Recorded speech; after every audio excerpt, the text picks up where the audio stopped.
Good morning.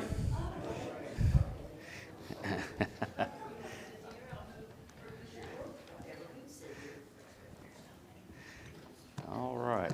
Good to see everyone today.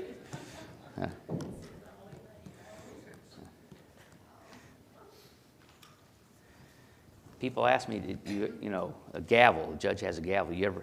I've never once used a gavel. Just use the voice. That's all.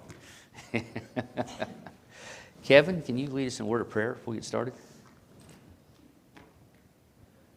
Gracious Heavenly Father, we thank you for allowing us to come together this morning to hear words from your Holy Bible and to help lead us in your ways. Help us take these lessons to our heart, make them a part of our lives, and do good will throughout the world. In Jesus' name we pray. Amen. Amen. Thank you. All right, we'll be studying John's chapters 11 and 12 today. Anybody remember what we talked about last week, 9 and 10? Anything stand out? I'm the good shepherd, yes. So Jesus had a lengthy discourse on that. He healed the man who was born blind. And so, but again, the Pharisees were upset because he healed him. I think he did it on the Sabbath again, didn't he? That's as he's wont to do.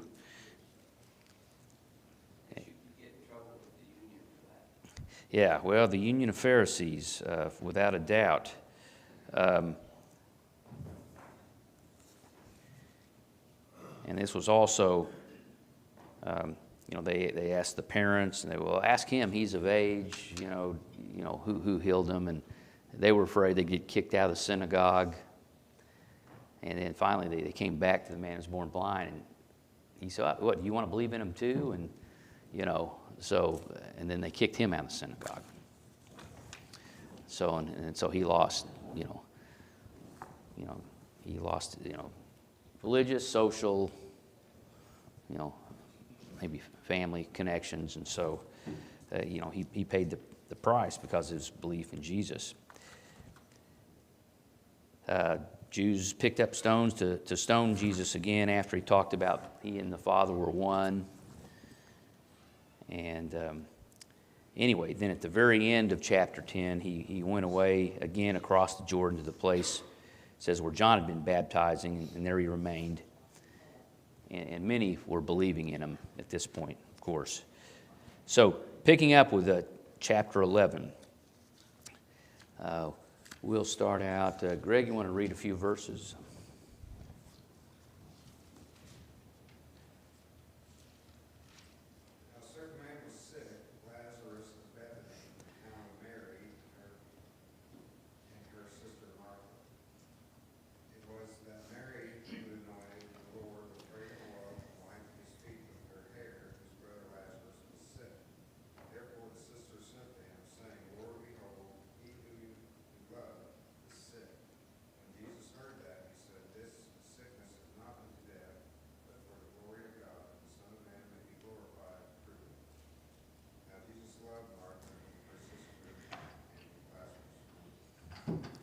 Yeah, and now the next verse says, so he stayed there.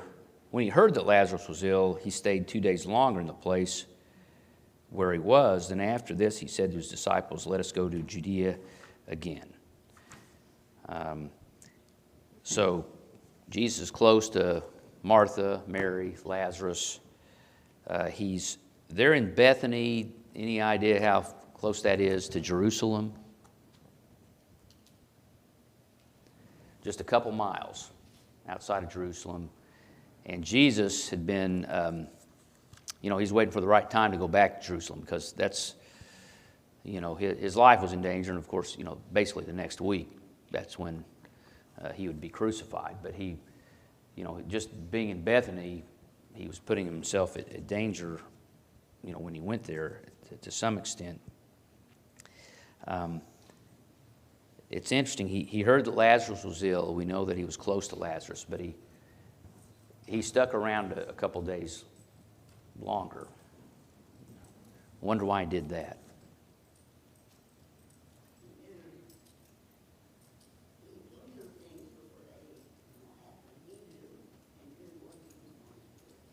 Yeah.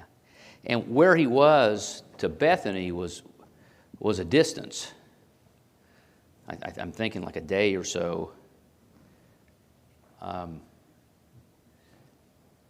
going to read here in a little bit when he does get there. You know, Lazarus is already dead and been dead for 4 days. And quite frankly, by the time the messengers got to Jesus to tell him, you know, he was probably already dead.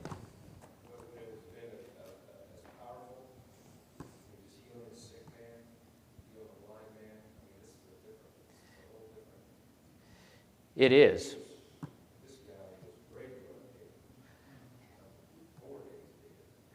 Right. And you're exactly right, 4 days, and there's something about the 4 days, too, that is worth considering. So he's probably already dead by the time the messengers get to Jesus. Even if he wasn't, there's still the idea that Jesus raising someone from the dead is sort of the ultimate miracle, and ultimately, got him killed too. So you've got that going on, and then, and I know we're jumping ahead here, but anybody know anything about what some of the rabbis taught about being in the grave 3 days meant? Yes, so there was this belief that a spirit, you're dead up to 3 days, your spirit was hovering around the body, but then after 3 days, the spirit, was gone. So I think there's probably something to the 4 days too for the power of the miracle and the impression it made on the people. Did they embalm folks then? No, so they basically buried him the same day. And so there was nothing to stop the stench of the decay, of the body decaying. And so you had that going on. So we're kind of jumping ahead, but that's what's going to happen. The disciples said to him, "Rabbi, the Jews were just now seeking to stone you, and are you going there again?" Again, that's the idea of Bethany's a couple miles outside of Jerusalem. Jesus answered, "Are there not 12 hours a day? If anyone walks in the day, he does not stumble because he sees the light of this world. But if anyone walks in the night, he stumbles because the light is not in him." After saying these things, he said to them, "Our friend Lazarus has fallen asleep, but I go to awaken him." The disciples said to him, "Lord, if he has fallen asleep, he will recover." But Jesus had spoken of his death, but they thought that he meant taking rest in sleep. Then Jesus told them plainly, "Lazarus has died." So, kind of like back to what Deanne said, he knew Lazarus was gone. This was, 2 days later. "And for your sake, I am glad that I was not there, so that you may believe. But let us go to him." So Thomas, called the twin, said to his fellow disciples, "Let us also go, that we may die with him." What do we normally, the Apostle Thomas, what do we associate him with? Yeah. So, kind of an unfair rap, probably. Because here he's displaying courage. He's thinking, we're going to go with you, and we're going to die with you too.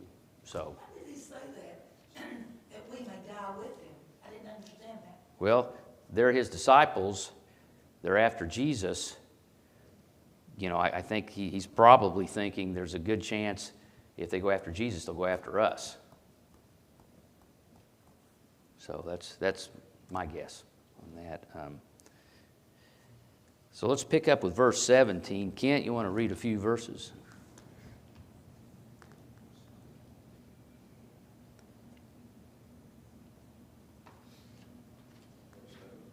Verse 17.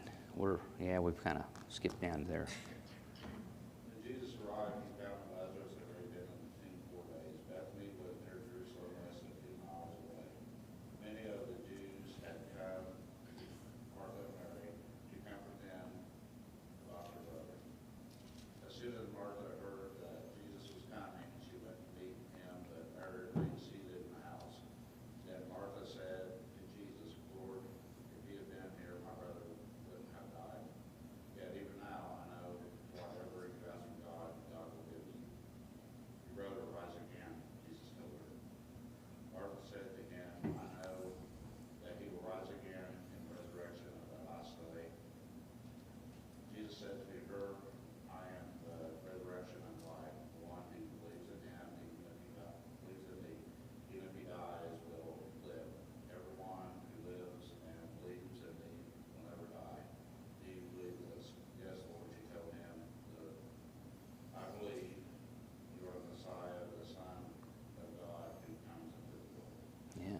So what do you think about the conversation Jesus had with Martha, and where Martha was, her frame of mind on all of this?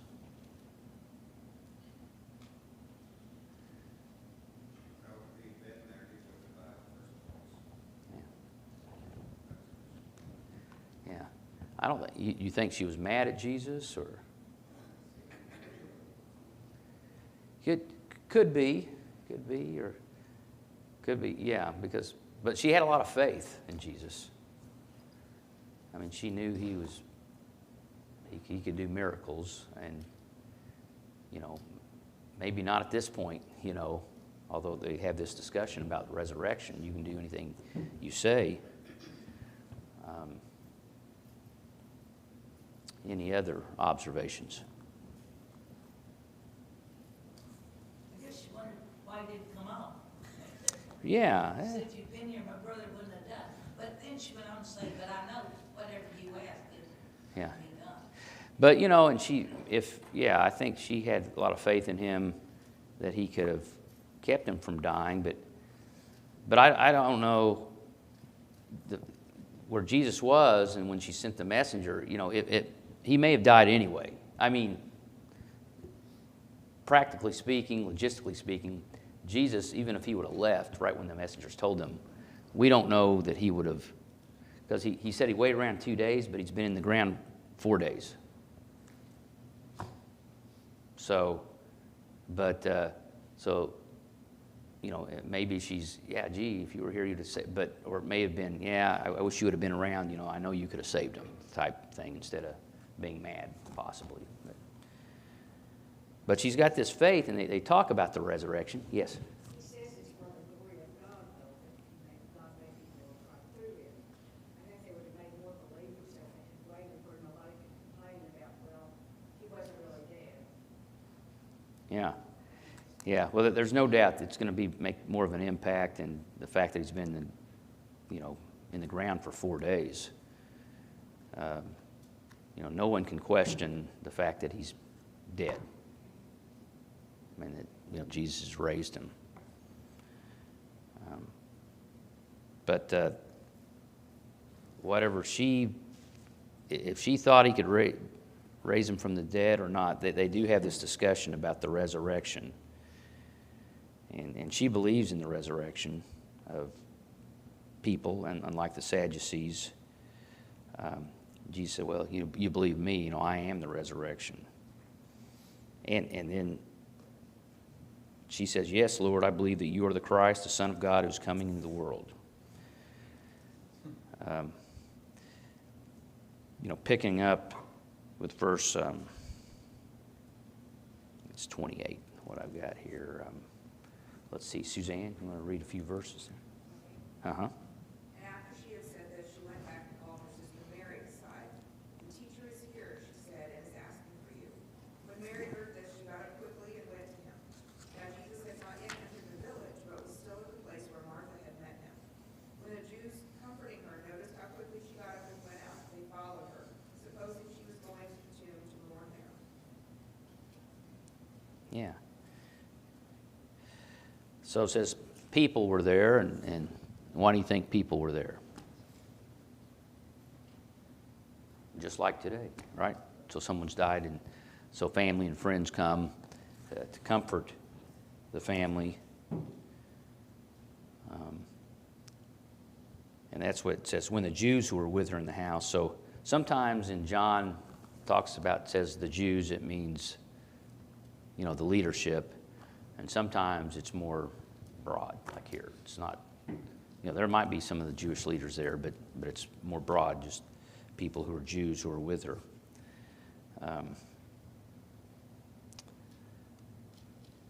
So Mary goes to see Jesus.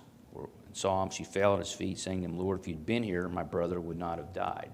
So, like her sister. She had a lot of faith. Picking up with verse 33. You want to read, Mom? Verse. Therefore, when Jesus saw her weeping, and the Jews who came with her weeping, he groaned in the spirit and was troubled. he said, Where have you laid him?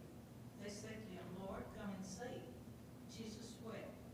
Then the Jews said, See how he loved him. And some of them said, Could not this man who opened the eyes of the blind also have kept this man from dying? Right. Basically the same thing that Martha and Mary had said. Yeah, if he would have been here, he could have kept him from dying. By the way, did Jesus even have to be there, though? Look, think about that.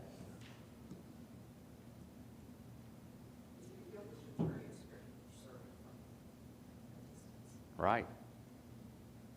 So he had the power to do that, and so even if he couldn't have made it back logistically, they had faith in him that because he's done it before, he can heal somebody from, he's a master of time, distance.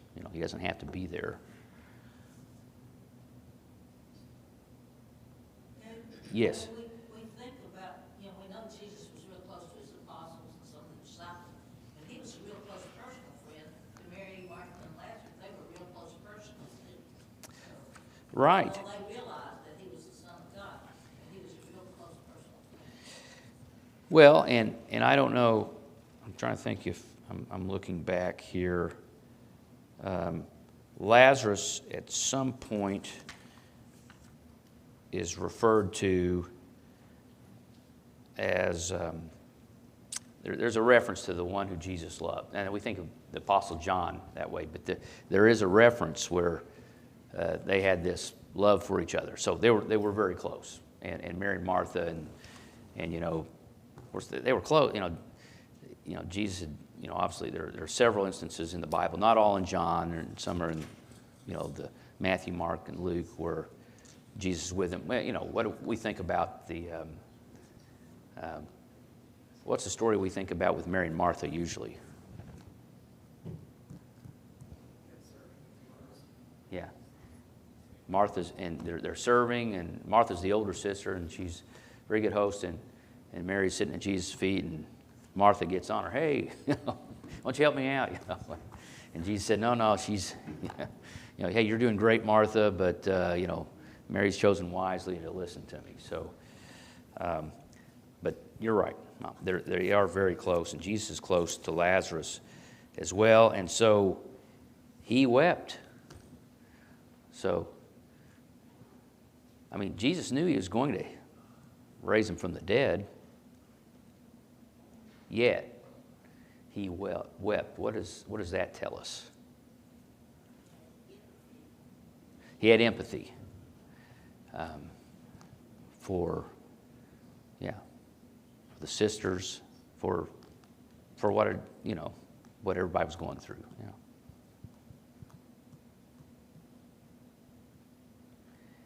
And so, Jesus showed his humanity here. Like throughout the Gospels, but here, in this moment.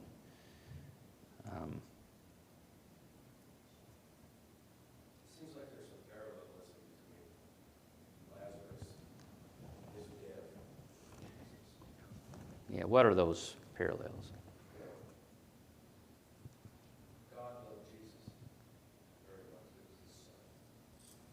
Came to the earth and he died and was in the tomb 3 days in the grave. Jesus loved Lazarus, right? Loves him very much. He dies. Is dead for 4 days.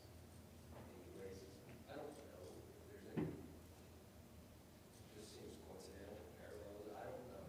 It just seems interesting how the two play out with one another. Yes. Jesus, we just read. He says, where have you laid him? Where does that relate back? So, what happened in Genesis? Where are you? God asked Adam and Eve, where are you? Who knew? There's just Old Testament, New Testament, everything is intertwined. It's all pointing towards Jesus. Right. And it's just basically a week before Jesus is crucified. So, very good.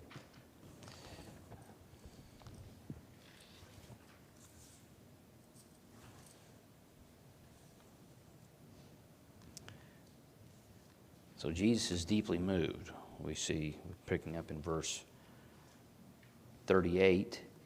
And let's see. Debbie, you want to read a few verses? Okay. So Jesus, again, being deeply moved within, came to the tomb. Now it was a cave, and a stone was lying against it. Jesus said, "Remove the stone."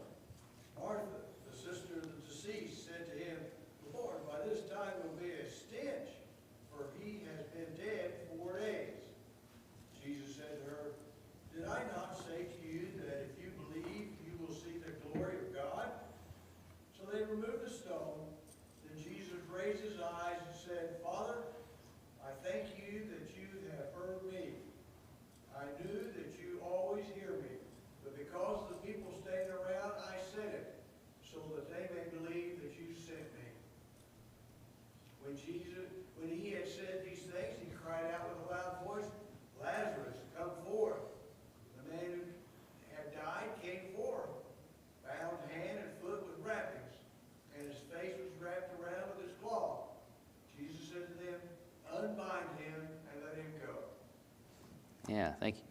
You know, another parallel, you know, in a cave, and you got the stone, roll away the stone. Of course, you know, Jesus, you know, a week later, you know, the stone was rolled away. There were angels there, and he, but here Jesus makes the command: roll away the stone.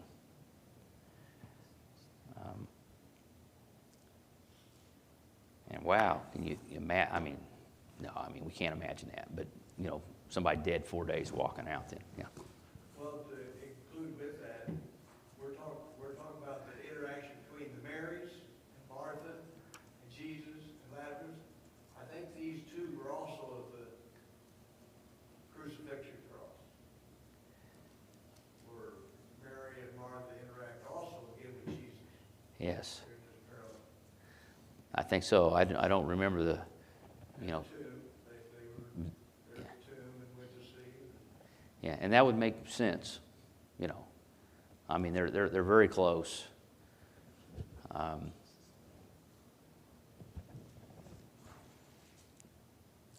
So he's wrapped, I guess, completely, and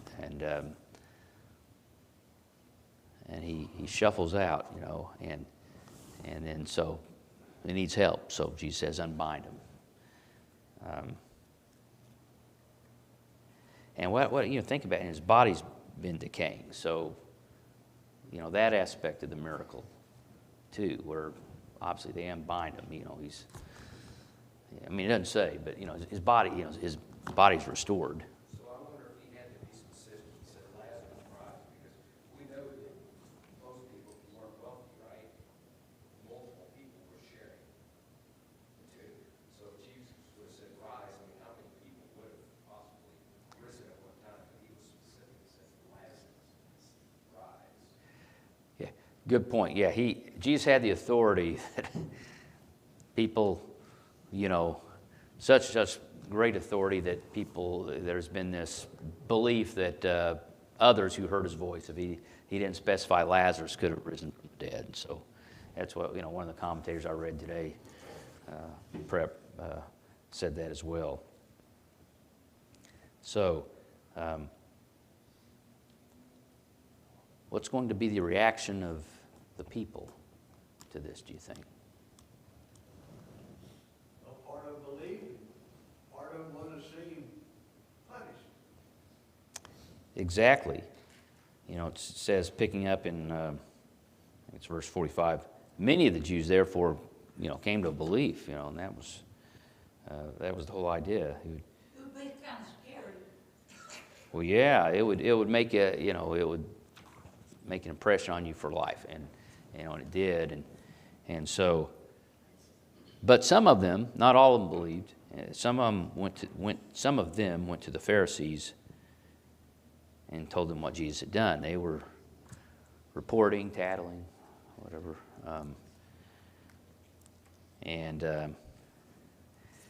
you know, the chief priests and the Pharisees were gathered. They were in, I'm thinking they're probably in Jerusalem. Again, they're this close by. It's right before the Passover. What are the Pharisees? What's their reaction? The Jewish leaders, the Pharisees. Yeah. So what are they fearful of?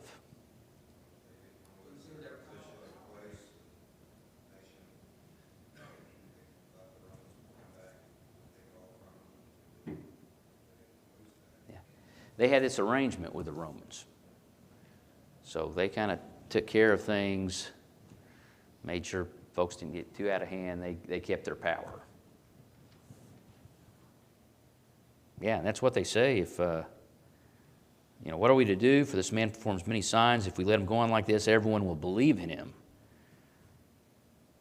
So they'll lose their power, and the Romans will come and take away both our place, authority, and our nation. But one of them spoke up. Who was that? Yeah, Caiaphas. And it says he was the high priest that year. So his father-in-law, who was his father-in-law? Annas, who'd been high priest. So Caiaphas, I believe, is the son-in-law. And it says who'd been high priest that year. Caiaphas actually served as high priest about 18 years. So it wasn't like he was on a one-year term. But these high priests, there was great instability. A lot of them did come and go, and they'd get kicked out. The Romans might kick them out within a year. Caiaphas actually stayed in power for a number of years. But he really has sort of a kind of a condescending attitude here. You guys don't, come on, this is, it's almost like this is easy. We got to get rid of them. One person for the whole nation. And it says, he did not say this of his own accord, but being high priest that year, he prophesied that Jesus would die for the nation. Not for the nation only, but also together into one of the children of God who are scattered abroad. So I mean, God knew, or I don't know. God put the words in, but He was the instrument for evil here, and so when there's prophecy, God knows the people, good and bad, who are going to be around, and He knew about Caiaphas, obviously. And so one man, and it's not for just that nation, it's for all of us. But it says from that day on, they made plans to put him to death. So it's getting serious now. This is the final straw. Jesus, therefore, no longer walked openly among the Jews, but went from there to the region near the wilderness to a town called Ephraim, and there he stayed with his disciples. And so I'm not sure he was there a few days, what have you, but then picking up, now the Passover of the Jews was at hand, and many went up from the country to Jerusalem before the Passover to purify themselves. They were looking for Jesus and saying one to another as they stood in the temple, "What do you think? That he'll not come to the feast at all?" Now the chief priests and the Pharisees had given orders that if anyone knew where he was, he should let them know so that they might arrest him. Okay, so and I misspoke earlier. I talked about when Jesus healed Lazarus, it was right before the Passover, and probably wasn't too long before the Passover. But the 6 days for this chapter 12, we read 6 days before the Passover. Jesus therefore came to Bethany. He came back basically, where Lazarus, whom Jesus had raised from the dead. So let's pick up, I'd say, verse 2. And let's see here. How about Zach? You want to read a few verses? From verse 2, chapter 12.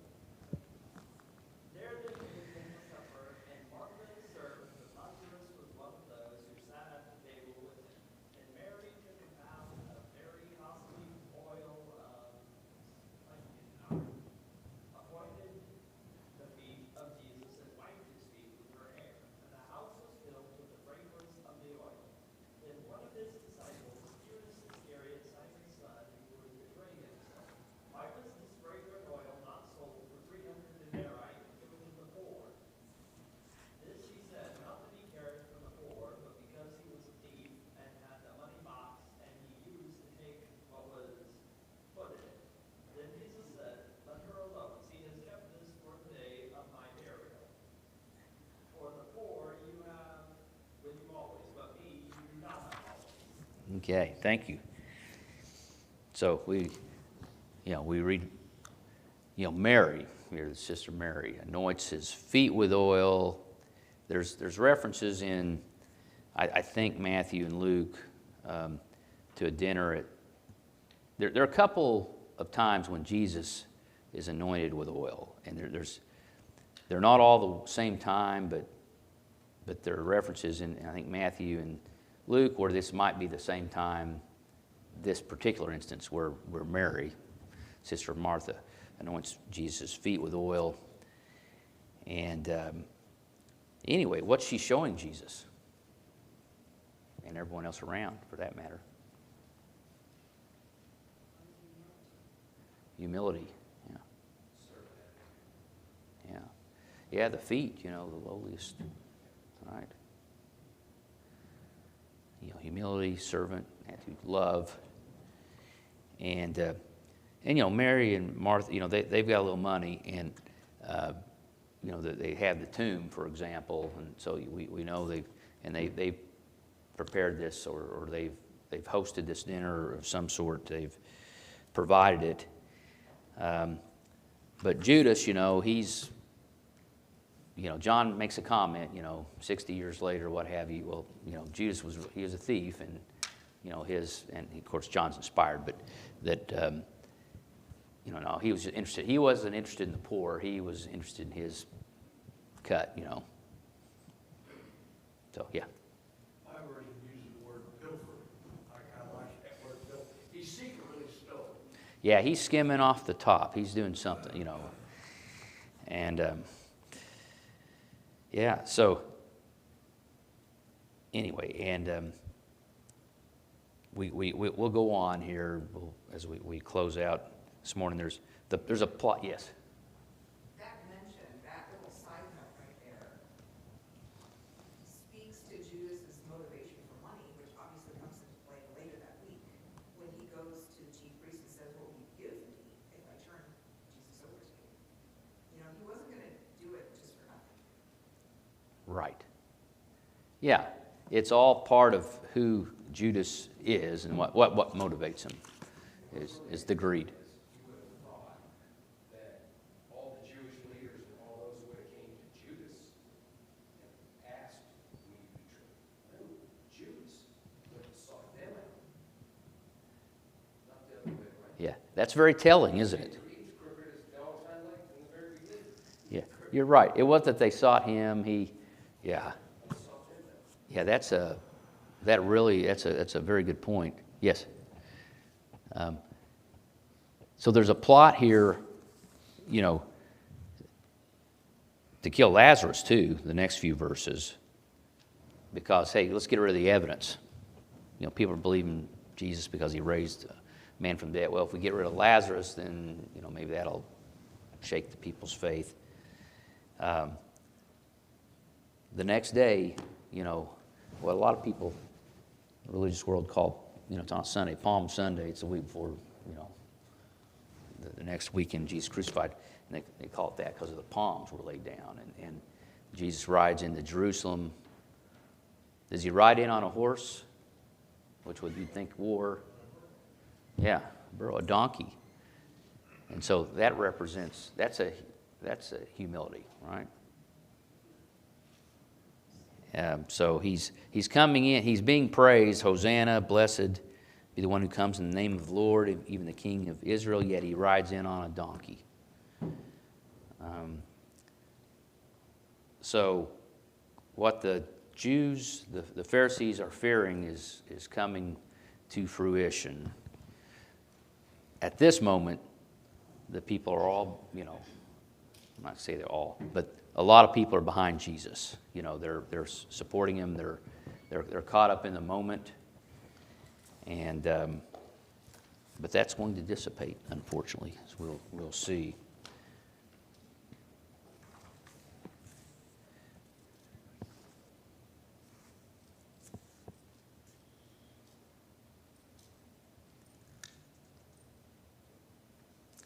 And Jesus comes in, and by the way, we're not going to have time to cover it, but the rest of chapter 12, he's talking to his disciples and all who are around him who hear him. I mean, he's not hiding at this point.